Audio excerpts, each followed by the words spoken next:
నమస్తే. పోయినసారి నేను మాట గురించి మాట్లాడినప్పుడే నవ్వు గురించి మాట్లాడదాం అనిపించింది. అందుకే ఇప్పుడు నవ్వు గురించి 4 మాటలు చెప్దాం అనుకుంటున్నాను. ప్రేమ మొదలయ్యేది నవ్వుతూనే అంటారు mother Teresa. Smile is a universal language. నవ్వు సార్వత్రిక భాష. ప్రపంచవ్యాప్తంగా నవ్వు ఆనందానికి చిహ్నం. నవ్వు మనుషులకి అత్యంత విలువైన ఆభరణం. త్రేతాయుగ పురుషుడైన శ్రీరాముడి గురించి వాల్మీకి స్మితపూర్వ భాషి అంటాడు. అంటే మాటకు ముందు చిరునవ్వుతో మాట్లాడేవాడు అని అర్థం. అలతి నవ్వులు ఆరబోసి శబరిపై వెన్నెలను ప్రసరింపజేశాడు అని విశ్వనాథ్ సత్యనారాయణ గారు తన కల్పవృక్షంలో చెప్తారు రాముడి గురించి. ఇక ద్వాపరయుగ పురుషుడైన శ్రీకృష్ణుని గురించి పోతన నవ్వు రాజిల్లు మోమువాడు అంటాడు. సాక్షాత్ దేవదేవుడికే ఆభరణమైన నవ్వు కాలానుగుణంగా సామాజికంగా కొన్ని పరిమితులకు లోనయ్యిందని చెప్పక తప్పదు. పాత కుటుంబాలలో స్త్రీలు నవ్వడాన్ని తప్పుగా భావించేవారు. ఆడవారు ముఖ్యంగా మగవారితో మాట్లాడుతున్నప్పుడు నవ్వు తప్పుడు అర్థాన్ని ఇవ్వచ్చేమోనని పెద్దవారు ఆడవాళ్ళని వారించేవారు.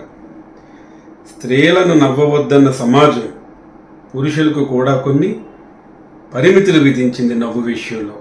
నవ్వక మీ సభలోపల నవ్వక మీ తల్లిదండ్రు నాథులతోడను, నవ్వక మీ పరసతులతోడ నవ్వక మీ విప్రవరుల నయమిది సుమతి అని శతకారుడు నవ్వకూడని సందర్భాలను నిర్వచిస్తూ అందులో తల్లిదండ్రులను కూడా చేర్చాడు. ప్రముఖ సాహితీ విశ్లేషకుడు శ్రీ వేల్చేరు నారాయణరావు నవ్వు విషయంలో సామాజికంగా స్త్రీ పురుషుల మధ్య భేదాన్ని విశ్లేషిస్తూ, స్త్రీలు నవ్వడం తప్పు అంటే అది వాళ్ళ శీలానికి మచ్చ. పురుషులు నవ్వకపోవడం నీతి అంటే లౌకిక వ్యవహారాలలో తెలివిగా ఉండగలగడం లౌక్యం అంటారు. ఇది ఆయన అభిప్రాయం కాదు, సమాజ అభిప్రాయాన్ని ఆయన విశ్లేషించారు. అంటే నవ్వు హేళనకి చిహ్నం అనే అనుమానమో, లేకపోతే నవ్వు మర్యాదను తగ్గిస్తుందనే అభిప్రాయమో, నవ్వు స్త్రీలను చులకన చేస్తుందనో, లేక నవ్వు పురుషుల యొక్క హుందాతనాన్ని తగ్గిస్తుందేనో రకరకాల అపోహలతో అనుమానాలతో నవ్వుని ప్రయత్నపూర్వకంగా కొంత తగ్గించుకున్నారని చెప్పక తప్పదు. కానీ చలమంటాడు, నవ్వు అనేది మనిషి సౌందర్యానికి ఒక బహుమతి. అది ఆత్మానందాన్ని వ్యక్తపరిచే ఒక అద్భుతమైన భాష అంటాడు. అపనమ్మకాలతో అనుమానాలతో అటువంటి అందానికి ఆనందానికి మనుషులు దూరం కాకూడదు. మనుషుల శారీరక మానసిక పరిస్థితులపై నవ్వు యొక్క ప్రభావం మీద ఎన్నో పరిశోధనలు చేసిన శాస్త్రవేత్తలు నవ్వు 4 విధాల చేటు అనే తెలుగునాటి సామెతని తప్పని, నవ్వు వలన అనేక ప్రయోజనాలు ఉన్నాయని శాస్త్రోక్తంగా రుజువు చేశారు. నవ్వు కేవలం ఆనందానికి పరిమితమైనదే కాదు, ఎంతో ప్రభావవంతంగా ఒత్తిడి నివారణకు పనికొస్తుంది. నవ్వు విచారణని ఆందోళనని తగ్గించి నిద్రను మెరుగుపరుస్తుంది. నవ్వు పనితీరును మెరుగుపరుస్తుంది. నవ్వు మనుషుల మధ్య బంధాన్ని బలపరుస్తుంది. నవ్వు సామాజిక జీవనాన్ని మెరుగుపరుస్తుంది. అందుకే కోల్పోతున్న నవ్వును తిరిగి పునరుద్ధరించడానికి ఎన్నో నవ్వుల క్లబ్బులు వెలుస్తున్నాయి. ఇప్పుడు నవ్వుల దినోత్సవాలను నిర్వహిస్తున్నారు. ప్రపంచ నవ్వుల దినోత్సవం అన్నది మన భారతదేశంతోనే మొదలైంది. పుట్టుకతో వచ్చి నేర్చుకోవలసిన అవసరం లేని నవ్వు కొంటున్నారు, నవ్వు కొనుక్కుంటున్నారు. నవ్వు యొక్క విశిష్టత గురించి ప్రముఖ కవి జాషువా అంటాడు, నవ్వవు జంతువుల్ నరుడే నవ్వును నవ్వులు చిత్తవృత్తి కిందివ్వెలు, కొన్ని నవ్వులెటు తేలవు కొన్ని విష ప్రయుక్తముల్. జంతువులు నవ్వలేవు. నవ్వు కేవలం మనిషికి మాత్రమే సాధ్యం. నవ్వు మానసిక వికాసానికి మానసిక ఉల్లాసానికి తోడ్పడుతుంది. అయితే కొన్ని నవ్వులు చాలా నర్మగర్భంగా ఎటూ తేలకుండా ఉంటాయి. కొన్ని నవ్వులు విషపూరితంగా ఉంటాయి. అటువంటి నవ్వులతో ఏ విధమైన ప్రయోజనం లేదు. నవ్వు ఎలా ఉండాలంటే పువ్వుల ఓలి ప్రేమ రసమున్ కురిపించు విశుద్ధమైన లే నవ్వులు సర్వ దుఃఖ దమనంబుల్ వ్యాధులకు దివ్య ఔషధుల్. పువ్వుల్లాగా ప్రేమను కురిపిస్తూ నిజాయితీతో కూడిన లే నవ్వులు, పసిపిల్లల బోసి నవ్వుల లాంటి కల్మషం లేని నవ్వులు అన్ని దుఃఖాలను హరిస్తాయి, వ్యాధులకు కూడా ఔషధల్లా పనిచేస్తాయి. జగన్నాథ్ పండిట్గా ఉత్తర భారతదేశం అంతా ప్రసిద్ధి పొంది మొఘలు దర్బారులో కొలువు సాధించిన జగన్నాథ పండితరాయలు అనే ఒక తెలుగు ఆయన తను రాసిన రసగంగాధర అనే సంస్కృత కావ్యంలో నవ్వుని 6 రకాలుగా విభజిస్తారు. స్మితము, హసితము, విహసితము, అవిహసితము, అపహసితము, అతిహసితము. అంటే ఇవి కేవలం నవ్వులోని స్థాయి భావాన్ని బట్టి విభజించిన విభజనలే. ఇక ఆంధ్ర మహాభారతంలో తిక్కన గారు 32 రకాల నవ్వుల గురించి చెప్పారు. ఆధునిక సాహిత్యంలో హాస్యాన్ని కొత్త పుంతలు తొక్కించిన 3 సింహాలలో ఒకటైన పానుగంటి లక్ష్మీ నరసింహారావు గారు నవ్వుల రకాలను మరింత విస్తృతపరుస్తూ మొలక నవ్వు, మొద్దు నవ్వు, కిలకిల నవ్వు, కిచకిచ నవ్వు, ఇకిలింపు నవ్వు, సకిలింప నవ్వు, వెర్రి నవ్వు, తిట్టు నవ్వు, కొండమూత నవ్వు, కప్పదాటు నవ్వు, అలా ఎన్నో రకాల నవ్వుల గురించి ఆయన చెప్పారు. సందర్భానుసారం కూడా నవ్వులు రకాలు ఉంటాయి. అంటే నలుగురితో కలిసి నవ్వడం, ఎవరినైనా చూసి పలకరింపుగా నవ్వడం, ఎదుటి వాళ్ళంటే మనకుండే ఇష్టాన్ని తెలియజేస్తూ నవ్వడం, ఏదైనా విషయాన్ని గుర్తు చేసుకొని నవ్వడం, ఊరికే సరదాగా నవ్వడం, కేవలం ఎదుటి వాళ్ళ కోసం నవ్వడం, ఇవన్నీ ఉత్సాహాన్ని, ఉత్తేజాన్ని, ప్రేమని పెంచే నవ్వులైతే ఎదుటి వాళ్ళని అపహాస్యం చేస్తూ, ఎగతాళి చేస్తూ నవ్వే నవ్వులు ఒక రకం. ఈ రెండిటికి మధ్య ఉండే తేడాని, ఒక సన్నని గీతని చెరిపేస్తూ మనకి తెలియచేసే లక్ష్మణదేవర నవ్వు అనేది ఒకప్పటి స్త్రీలు పాడుకునే పాట. శ్రీరాముడు రావణ వధ అనంతరం పట్టాభిషేకం తర్వాత అయోధ్యలో ఒక వెన్నెల రాత్రి కొలువు తీరి ఉంటాడు. ఎన్నో వేల గద్దెలు ఏర్పాటు చేశారు. మొత్తం ప్రముఖులందరూ ఉన్నారు అక్కడ.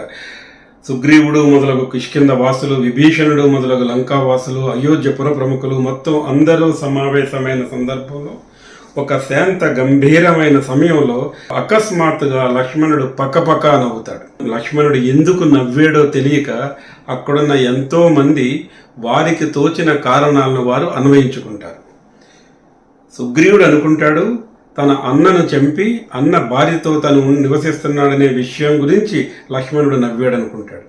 అంగదుడు అనుకుంటాడు తన తండ్రిని చంపిన రాముడికి నేను సేవ చేస్తున్నానని లక్ష్మణుడు నన్ను చూసి నవ్వాడు అనుకుంటాడు. హనుమంతుడు అనుకుంటాడు మహాపరాక్రమవంతుడిగా పేరు పొందిన నేను కుర్రవాడైన ఇంద్రజిత్తుకి కట్టుబడిపోయానని చెప్పి నన్ను చూసి నవ్వుతున్నాడు అని హనుమంతుడు అనుకుంటాడు. రామసేతు నిర్మించిన నీలుడు రామసేతు నిర్మించే ముందు నీలుడు ఏం చెప్తాడంటే, రాముడితో నాకు ఒక వరం ఉంది, నేను నీళ్లలో ఏమి వేసినా తేలుతాయని. దాని ద్వారానే, ఆ వరం ద్వారానే రామసేతు నిర్మిస్తాడు. అయితే చిన్నప్పుడు నీలుడు పూజ చేయకుండా ఉండడం కోసం పూజా ద్రవ్యాలు తండ్రికి కనిపించకుండా నీళ్లలో దాచేసేవాడు. అప్పుడు తండ్రి శపిస్తాడు, నువ్వు నీళ్లలో ఏ వేసినా అవి తేలాలి అని చెప్పి. తన శాపాన్ని వరంగా మార్చుకొని రాముడికి చెప్పిన విషయం తెలిసి లక్ష్మణుడు నన్ను చూసి నవ్వుతున్నాడు అని నీలుడు అనుకుంటాడు. అలాగే విభీషణుడు కూడా లంక రహస్యాలు తెలియజేసి తన అన్న చావుకు కారణమయ్యి లంకా పట్టాభిషేక్తుడు అయ్యేనని నన్ను చూసే లక్ష్మణుడు నవ్వుతున్నాడు అనుకుంటాడు. అలాగే సుమిత్ర, కౌసల్య, కైకేయ అందరూ ఎవరికి తోచిన కారణాలను వారు అన్వయించుకుంటారు. చివరికి సీతామాత కూడా మాయలేడి తేడానికి రాముడు వెళ్ళినప్పుడు రాముడు లేకుండా ఒక్క క్షణం కూడా నేను బ్రతకలేనని అన్నాను, కానీ నెలలపాటు అశోక వనంలో రాముడికి దూరంగా ఉన్నాననే విషయం చూసి లక్ష్మణుడు నన్ను చూసి నవ్వుతున్నాడు అనుకుంటాడు. అక్కడ ఉన్న సభలో లక్ష్మణుడి నవ్వుకి కారణం వెతుక్కుని ఒకే ఒక్క మనిషి శ్రీరాముడు. అందుకే రాముడు లక్ష్మణుడిని అడుగుతాడు, నీ నవ్వుకు కారణం ఏమిటి, ఇప్పుడు నువ్వు ఎందుకు నవ్వేవు అని. దానికి లక్ష్మణుడు ఏం చెప్తాడంటే, వనవాసంలో ఉన్నప్పుడు అన్నయ్య నేను మీకు కాపలాగా ఉంటూ ఎప్పుడూ నిద్రపోలేదు, ఒక్క క్షణం కూడా నేను కన్నుమూయలేదు, అందుకని నిద్రాదేవి ఏడుస్తూ నా దగ్గరికి వచ్చింది. మొత్తం ప్రతి ఋషులతో సహా సర్వ మానవుల్ని జయించిన నేను నీ విషయంలో జయించలేకపోతున్నాను, నీకు నిద్ర రావటం లేదు, ఇది ఎలా సాధ్యమని. అప్పుడు నేను నిద్రాదేవితో, తల్లి నేను మా అన్నకు రక్షణగా ఇక్కడ ఉన్నాను, ఇప్పుడు నేను నిద్రపోకూడదు, కావాలంటే నువ్వు వెళ్ళి అయోధ్యలో ఉన్న నా భార్య ఊర్మిళని ఆవహించు, వనవాసం పూర్తయిన తర్వాత రాముడు పట్టాభిషేకంలో రామునికి సేవ చేయడానికి ఎంతోమంది ఉంటారు, ఆ సమయంలో నువ్వు నా దగ్గరికి రా అన్నాను. ఇప్పుడు నువ్వు ఇలా కొలువు తీరు ఉండగానే నాకు ఆపుకోలేని నిద్ర వచ్చింది, ఆ విషయం గుర్తొచ్చి నవ్వు వచ్చింది అంటాడు. లక్ష్మణుడు నవ్వింది తనకి అకాలంగా వస్తున్న నిద్ర గురించి, కానీ అక్కడ ప్రతి ఒక్కళ్ళు తమలో లోపం చూసి లక్ష్మణుడు నవ్వుతున్నాడు అని అనుకున్నారు. ఈ పాటను విశ్లేషిస్తూ వేల్చేరు నారాయణరావు గారు అంటారు, నవ్వు విషయంలో ఆంక్షలకు లోనైన స్త్రీలు నవ్వుకు గల కారణాలను విశ్లేషిస్తూ రాసుకున్న పాట ఇది అంటారు. అంతేకాదు, నవ్వు విషయంలో ఎంతోమంది ఎలా అపోహలకు లోనవుతారో నవ్వు తెప్పిస్తూ చెప్పే పాట ఇది.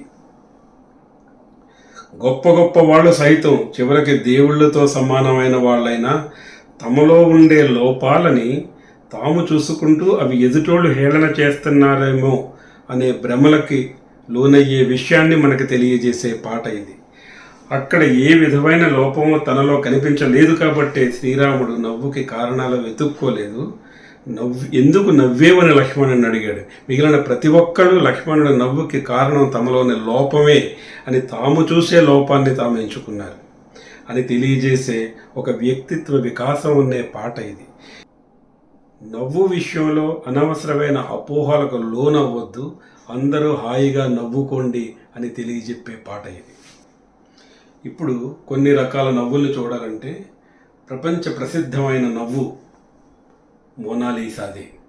లియోనార్డో డావిన్సీ గీసిన చిత్రంలోని మోనాలీసా నవ్వు, ఆ నవ్వు మీద ఇప్పటికీ ఎన్నో రకాల పరిశోధనలు జరుగుతూనే ఉన్నాయి. ఇక తెలుగు సాహిత్యంలో మధురవాణి నవ్వు కన్యాశుల్కం నాటకానికి ఊపిరి పోస్తే మధురవాణి పాత్రలో సావిత్రి నవ్విన నవ్వు చిరస్థాయిలో నిలిచిపోయింది.